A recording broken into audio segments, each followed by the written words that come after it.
the isolation was good for me Right. because it gave me my own awareness and in a roundabout way, my own little awakening.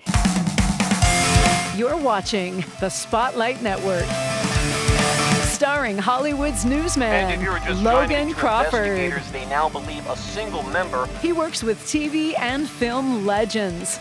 And now, Logan's shining the spotlight on the world's top emerging authors and creators. International were abducted. This is Spotlight with Logan Crawford, streaming on Roku, Apple TV, and Amazon Fire TV.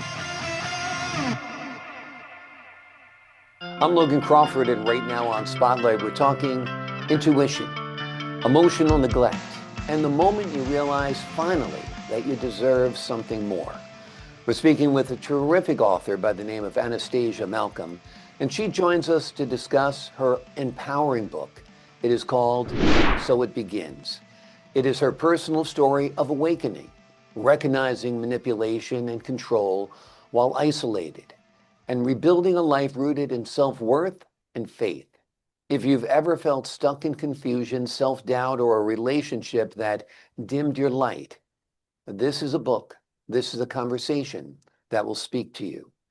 This is an honor to have this very talented author join us here today on Spotlight. We thank the team at Prime 7 Media for helping us put her in the spotlight today, and we ask viewers like you to support authors like her by subscribing to our channel and by purchasing her amazing book. The links are below this interview. Anastasia, thank you so much for joining me here today. Thank you. Thank you for having me. I'm excited to be here. Thank you. I'm excited to have you on the show. This is an empowering book. A lot of people have trials and challenges in their life and feel stuck in relationships and stuck in life. What was the first gut feeling that told you that something wasn't quite right?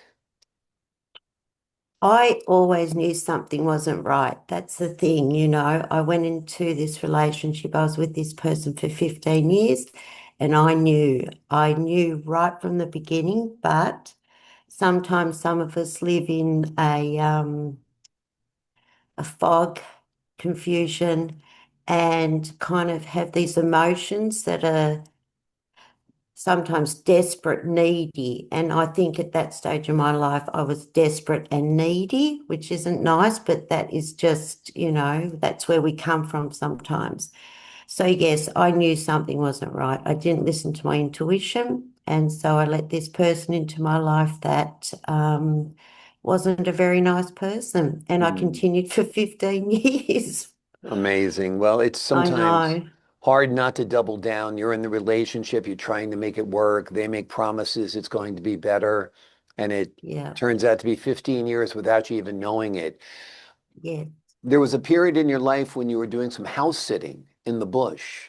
That kind of alone time was good for your brain to sort things out, right? Talk to us about that. So we decided I sold my house. I owned a house, and we decided to go traveling up north. I'll say Mhm. north.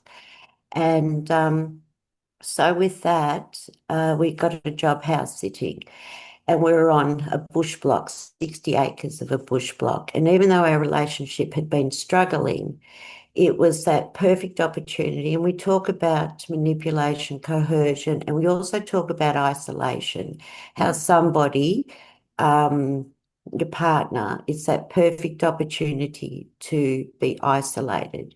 mm, So we were on this property, and he had his perfect opportunity. I was away from family. I didn't have friends, and we were on the property by ourselves, 60 acres, mhm, nobody around. And so with that, that is when the real him, I will say, appeared. mm, But also at the same time, because he wasn't talking to me, and I do art, and so I kind of every day would just go out in the bush and paint. And mm, that time gave me the connection, I'll say connection, and kind of my own little personal understanding of, I think, what our life was about, and then what my life was about, and what I was worth. And yeah, so I think it just gave me and it's funny, you think isolation, depending, obviously every Mhm. situation's different, but you wonder, the isolation was good for me Right. because it gave me my own awareness and in a roundabout way, my own little awakening. And Yeah. that's when I kind of had that time by myself Mhm. to connect with myself. And then I also say to connect to, I say the universe or, Yeah. your God, your angels, whatever. Exactly. And yeah, Yeah. so it gave me my strength. If anything, it gave me my own internal strength. And Mm. I think I needed it. I Yeah. needed that time. Absolutely. Talk to us about the manifestation of the emotional neglect or the abuse that you suffered. At times, he wouldn't speak to you for weeks, right? Yeah, when we were up in North Queens, oh, yeah, up north, he just stopped talking to me.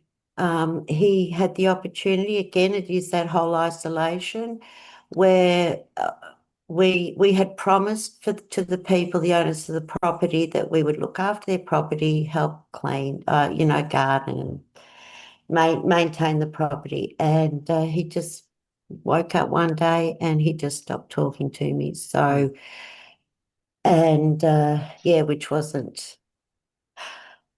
Yeah. Yeah, Yeah. It's not a painful. nice, yeah. Yeah. Ignoring So someone, not speaking to them, giving them the cold shoulder. It's almost worse yes, than being yelled at. I mean, because you feel so alone, yet you trapped. do. It's a tough, tough situation. It is. Where did you find the strength to finally get out of the relationship? Tell us about how that came about. Well, I think the isolation did it. Yeah. I really think I had time to process. Sometimes when we're in these relationships, there's so much chaos, they Yeah. create so much chaos around you that you never really have that grounding time to just sit with yourself.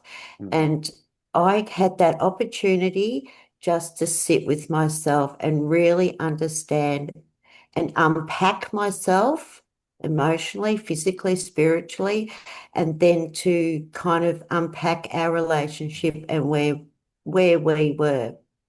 So Yeah. yeah, I just had, and it's funny, I'm grateful. I'm grateful I had that time. As crazy and Yeah. outrageous as that sound, I'm glad I had that time because I needed to have that connection with myself. Mm. And I was given that opportunity because yeah, Yeah. no, yeah, look, I was it just sometimes it just is, Yeah, I'm sure. I'm sure. What was it like writing this book? Was it painful to look back? it wasn't. It initially wasn't meant to be a book. I had just moved and I was just going over some diaries that I'd written. Hmm. And so some diaries and some poems. And I kind of sat down, and my intention was to just write bit of a long letter, I Hmm. suppose, directed at him, but just my own process of understanding. And with that, then of course, I ended up writing the book.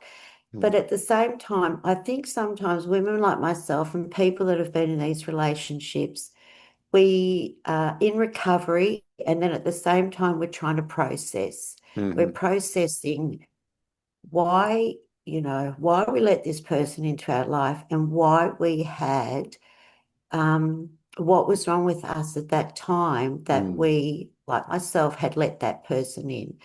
So a lot of times when you're writing, and especially I found when I was writing this book, you're reliving everything. You're reliving your emotions, you're reliving time. And so you kind of open up well, I found myself, I was always opening up another can of worms, like, Yeah. Yeah. oh dear, here we go, here we go. So you kind of really are on this roller coaster. And I was on a roller coaster. And sometimes I still think I am on that Yeah. roller coaster, but Yeah. it's more balanced now. It's softer. Let's say it's nice and soft. Yeah. Wonderful. So, If a reader takes yeah. away just one lesson from And So It Begins, what do you want that lesson to be? Okay, it's about having faith in yourself. That to me is the most number one thing, is having faith in yourself, because we forget ourselves, we forget our potentials, we forget so much of ourselves. So faith in yourself, your intuition, and sometimes your body is just screaming at you. My body screamed at me for 15 years that this wasn't right, but I just totally ignored it. Right. So it is about faith, intuition, trust yourself, I always say the universe, trust the universe, Yeah. surround yourself with positive people, set good boundaries. Um, and then it's funny, I just know myself that the boundaries I've set and the positive mindset I've set and surrounding myself with positive, beautiful people, it really does create such a balanced life. And so that's pretty well what it is. Just really intuition, faith, and trust. And Yeah.